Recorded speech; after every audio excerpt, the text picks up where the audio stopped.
سے 1000 سال پہلے، ابھی نہ آکاش بنا ہے نہ دھرتی بنی ہے، 1000 سال پہلے سورہ طٰہٰ اور سورہ یاسین کی تلاوت کون کر رہا ہے؟ تلاوت اللہ رب العزت والجلال۔ کیا حال ہوگا؟ سننے والے کون ہیں؟ فَلَمَّا سَمِعَتِ الْمَلَائِكَةُ، انسان تو ہے نہیں نا، مانوس تو ہے نہیں۔ جب فرشتوں نے سنا کہ اللہ رب العزت والجلال سورہ طٰہٰ اور سورہ یاسین کی تلاوت کر رہا ہے، ابھی خالد صاحب تلاوت کر رہے تھے، جن کے ہاتھ میں مائک تھا سبحان اللہ اور الحمدللہ کی رٹ لگا رہے تھے۔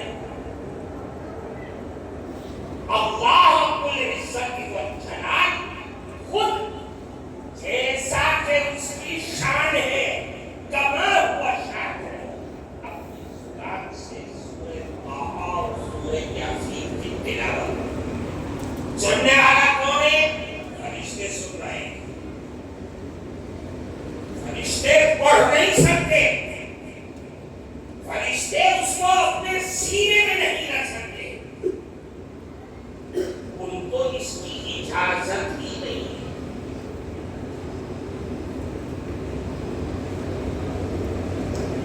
جب اللہ رب العزت والجلال سورہ طٰہٰ اور سورہ یاسین پڑھ چکے تو فرشتوں نے 3 باتیں کہی۔ کتنی باتیں؟ 3 جملے فرمائے۔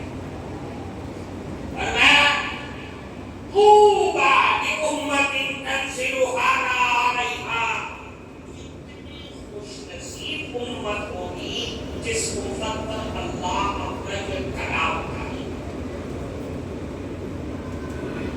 کتنی خوش نصیب امت ہوگی۔ وہ امت کون سی ہے؟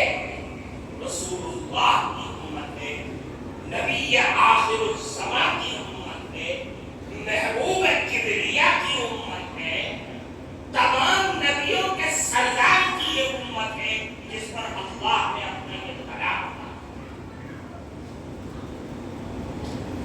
پھر فرمایا وَطُوبَىٰ لِأَلْسِنَةٍ تَتَكَلَّمُ هَٰذَا، کتنی خوش نصیب زبان ہوگی جس زبان سے اللہ کا یہ کلام پڑھا ہے۔ زبان کس کی ہے؟ فرشتوں کے پاس وہ زبان نہیں ہے، وہ چاہنے کے باوجود نہیں پڑھ سکتے۔ کون پڑھ رہا ہے؟ اللہ کے آخری نبی کی یہ امت جو اردو، ہندی، انگریزی، بنگالی، دنیا کی مشکل سے مشکل زبان ادا کرے، لیکن اللہ کا کلام جب پڑھنے کا باری آتی ہے تو چھوٹا بچہ کھڑے ہو کر کے پڑھتا ہے۔ یہ اللہ کا کلام ہے جس کا دنیا میں کوئی ثانی نہیں ہے، دنیا کی اکلوں کی کتاب ہے کہ جس کے سب سے زیادہ حافظ ہیں، جوانوں میں بھی، بچوں میں بھی، مردوں میں بھی، عورتوں میں۔ کوئی کتاب اس کا اور 1-2 آیتیں، 1-2 سمیت 6666 آیتیں، 30 باروں کا مجموعہ، ایک بچہ کھڑا ہو کر کے شروع سے لے کر کے آخر تک ایک بیٹھک میں سنا دیتا ہے۔ کون ہے جو آج کسی کتاب کا، دنیا کی کسی کتاب کا کوئی اس سے مقابلہ کرے؟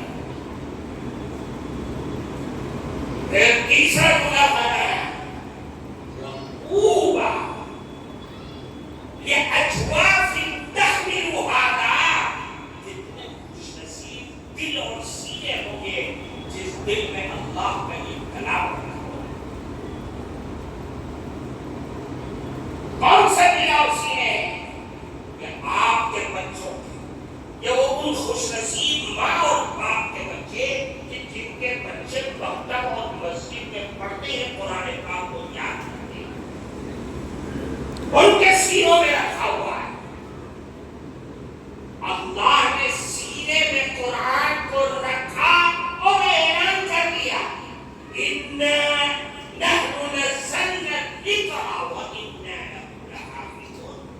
نے قرآن کو اتارا ہے، ہم ہی اس کی حفاظت کریں گے۔ کیسے حفاظت؟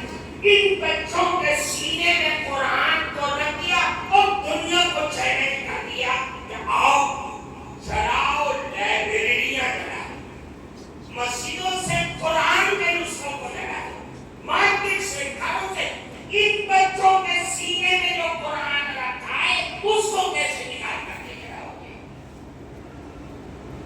اللہ نے یہاں ان سینوں کے دلوں میں رکھ کر کے اللہ نے قرآن کی حفاظت کا انتظام کیا۔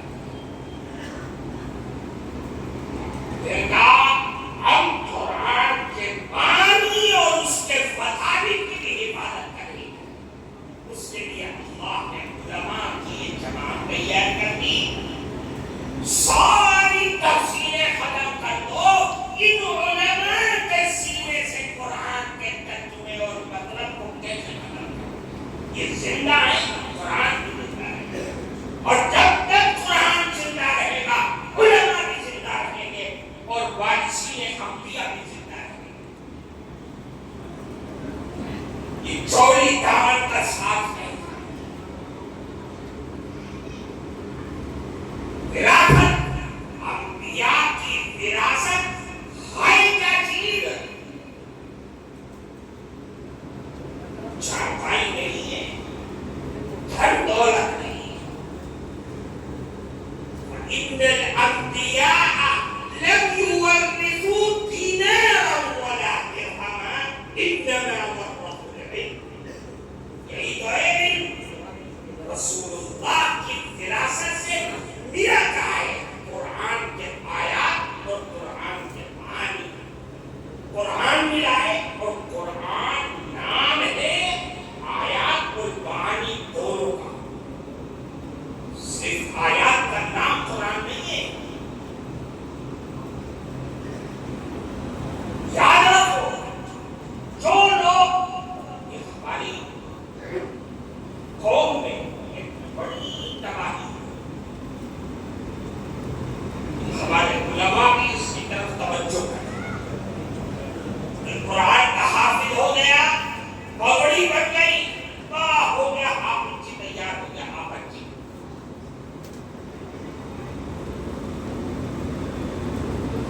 سب کہانی ختم۔ یاد رکھو، کام آدھا ہوا ہے، آدھا۔ قرآن صرف آیات کو رکھ لینے کا نام نہیں ہے، قرآن ہے۔ القرآن هو النظم والمعنى جميعا۔ قرآن کو نام ہے، عبارات اور اس کے معنی، آیات اور اس کے معنی دونوں کا نام قرآن ہے۔ جس طرح قرآن کی آیات آسمان سے اتری ہے، جبریل امین لے کر کے آئے ہیں، اللہ نے جبریل امین کو اس کا مطلب، معانی، تفسیر اور تشریح دے کر کے رسول اللہ کی قدموں میں دیا۔ اللہ کے نبی نے حضرات صحابہ کرام کو پڑھایا، انہوں نے تابعین کو، تابعین نے تابعین کو، اور یہ سلسلہ چلتا ہوا آج ہم تک پہنچ گیا۔ تو پتہ یہ چلا